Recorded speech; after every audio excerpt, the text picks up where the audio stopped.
ബിസ്മില്ലാഹിർ റഹ്മാനിർ റഹീം. ഉമർ റളിയല്ലാഹു തആല അൻഹു ഖലീഫയായിരിക്കുന്ന സമയത്ത് മദീനയിലൊരു സ്ത്രീ ഒരു അൻസാരിയായ ഒരു സഹാബിയെ പ്രേമിച്ചു.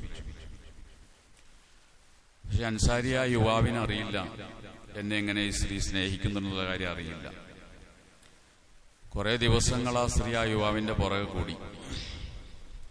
അവസാനം തന്റെ ആഗ്രഹം ആ സ്ത്രീ യുവാവിനോട് തുറന്നു പറയാൻ വേണ്ടി തീരുമാനിച്ചു. അദ്ദേഹത്തോട് തന്റെ ആഗ്രഹം തുറന്നു പറയുകയും തന്റെ ഇംഗിതത്തിന് വഴിപ്പെടണമെന്ന് ആ പെണ്ണ് ആ അൻസാരിയായ യുവാവിനെ നിർബന്ധിക്കുകയും ചെയ്തു. അപ്പൊ ആ യുവാവ് അതിന് സമ്മതിച്ചില്ല. അദ്ദേഹം പടച്ചോനെ പേടിക്കുന്ന നല്ലൊരു മനുഷ്യനായിരുന്നു. തന്റെ ഇംഗിതത്തിനായി യുവാവ് കൂട്ടുനിൽക്കില്ല എന്ന് മനസ്സിലാക്കിയ പെണ്ണ് അവിടെ നിന്നുകൊണ്ട് ആർത്ത് വിളിച്ച് ആളെ കൂട്ടി. ആ പെണ്ണ് പറഞ്ഞു, ഇയാൾ എന്നെ മാനഭംഗപ്പെടുത്തിയെന്ന് വിളിച്ചു പറഞ്ഞിട്ട് ആളെ കൂട്ടി. ആളുകൾ കൂടി. അവസാനം കേസ് ഉമർ റളിയല്ലാഹുവിന്റെ ഖലീഫയുടെ കോടതിയിലെത്തി. ഈ പെണ്ണ് പറയുന്നത് ആ പുരുഷൻ എന്നെ മാനഭംഗപ്പെടുത്തിയെന്ന് ഉമറിന്റെ അടുക്കൽ പരാതി പറയുകയാണ്. ഉമർ റളിയല്ലാഹു കുറെ സ്ത്രീകളെ വിളിച്ചിട്ട് പരിശോധിക്കാൻ വേണ്ടി പറഞ്ഞു. അപ്പൊ ഈ പെണ്ണൊരു കാര്യം കൂടി ചെയ്തിരുന്നു. തെളിവുണ്ടാക്കാൻ വേണ്ടി ഒരു കോഴിമുട്ട എടുത്തിട്ട് അതിന്റെ മഞ്ഞക്കരു കളഞ്ഞിട്ട് വെള്ള മാത്രം എടുത്ത് അത് തെന്നിന്റെ കാലുകൾക്കിടയിലും വസ്ത്രത്തിലൊക്കെ ഇങ്ങനെ തേച്ചു പിടിപ്പിച്ചു, തെളിവിന് വേണ്ടി. ഉമർ റളിയല്ലാഹു സ്ത്രീകളോട് ആ സ്ത്രീയുടെ ശരീരം പരിശോധിക്കാൻ വേണ്ടി പറഞ്ഞു. പരിശോധിച്ചു നോക്കുമ്പോൾ ഇതുപോലെ നനവ് കണ്ടു. സ്ത്രീകൾ പറഞ്ഞു, ഇങ്ങനെ നനവ് കാണുന്നുണ്ട്. അവസാനം ഉമർ റളിയല്ലാഹു കുറച്ചത് ഉറപ്പുവരുത്താൻ വേണ്ടി അലി റളിയല്ലാഹുവിനെ വിളിക്കാൻ തീരുമാനിച്ചു. അലി റളിയല്ലാഹു ഉമർ റളിയല്ലാഹുവിന്റെ വലിയൊരു സഹായിയായിരുന്നു. അവർ തമ്മിൽ വലിയ ബന്ധമുണ്ടായിരുന്നു.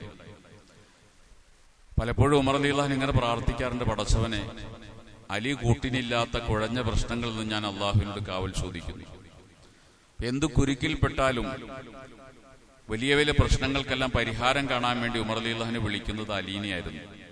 അലി റളിയല്ലാഹു വലിയ കുശാഗ്ര ബുദ്ധിക്കാരനാണ്. ഏത് പ്രശ്നങ്ങൾക്കും പരിഹാരം കണ്ടെത്താൻ കഴിയുന്ന വലിയ ബുദ്ധിമാനും സമർത്ഥനുമാണ് അലി റളിയല്ലാഹു. അപ്പൊ അതുകൊണ്ടാണ് ഈ പ്രശ്നത്തിന് പരിഹാരം കാണാൻ വേണ്ടി ഉമർ റളിയല്ലാഹു അലി റളിയല്ലാഹുവിനെ വിളിച്ചു. അലി റളിയല്ലാഹു വന്ന് കുറച്ച് വെള്ളം നന്നായി തിളപ്പിച്ച് ചൂടാക്കി കൊണ്ടുവരാൻ വേണ്ടി പറഞ്ഞു. ആ തിളപ്പിച്ച വെള്ളം ഈ വസ്ത്രത്തിലേക്ക് ഒഴിച്ചു. ഈ സ്ത്രീ പറഞ്ഞ സ്ത്രീയുടെ വസ്ത്രത്തിലേക്ക് ഒഴിച്ച സമയത്ത് ദ്രാവക രൂപത്തിലുള്ള ആ മുട്ട, ആ വെള്ള, അത് ഖരരൂപത്തിലേക്കായി മാറുകയും അത് മുട്ടയാണെന്ന് ബോധ്യപ്പെടുകയും ചെയ്തു. തുടർന്ന് പെണ്ണിനെ ചോദ്യം ചെയ്തപ്പോൾ പെണ്ണ് സമ്മതിച്ചു. ഞാനിങ്ങനെ ഒപ്പിച്ച പണിയാണ്, അദ്ദേഹം കുറ്റക്കാരനല്ല എന്ന് പെണ്ണ് സമ്മതിക്കുകയും ചെയ്തു. റസൂലുള്ളാഹി സ്വല്ലല്ലാഹു അലൈഹി വസല്ലം പറയുന്നുണ്ട്, അദ്ദുനിയ ഹുൽവത്തുൻ ഖദിറത്തുൻ, ഈ ദുനിയാവ് നല്ല മധുരമുള്ളതാണ്, നല്ല പച്ചയുള്ളതാണ്, മനുഷ്യനെ ആകർഷിക്കുന്നതാണ്. അള്ളാഹു നിങ്ങളെ ഈ ദുനിയാവിൽ അള്ളാഹു പ്രതിനിധികളായി നിങ്ങളെ നിശ്ചയിച്ചിരിക്കുകയാണ്.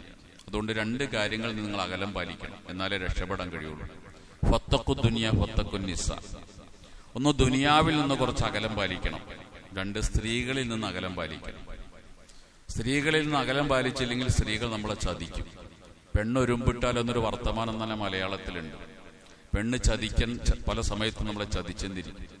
അതുകൊണ്ടാണ് സ്ത്രീകളുമായുള്ള ബന്ധത്തിൽ പുരുഷന്മാർ പലപ്പോഴും അകലങ്ങൾ പാലിക്കണം. അകലങ്ങൾ പാലിച്ചില്ലെങ്കിൽ ഇങ്ങനെ ചതിക്കപ്പെടാനും വഞ്ചിക്കപ്പെടാനും അപമാനിക്കപ്പെടാനും കാരണമായി തീരും. അതാണ് ഈ സംഭവം നമ്മളെ പഠിപ്പിക്കുന്ന വലിയൊരു ഗുണപാഠം എന്നുള്ളത്. അള്ളാഹു നമ്മെ അനുഗ്രഹിക്കുമാറാകട്ടെ.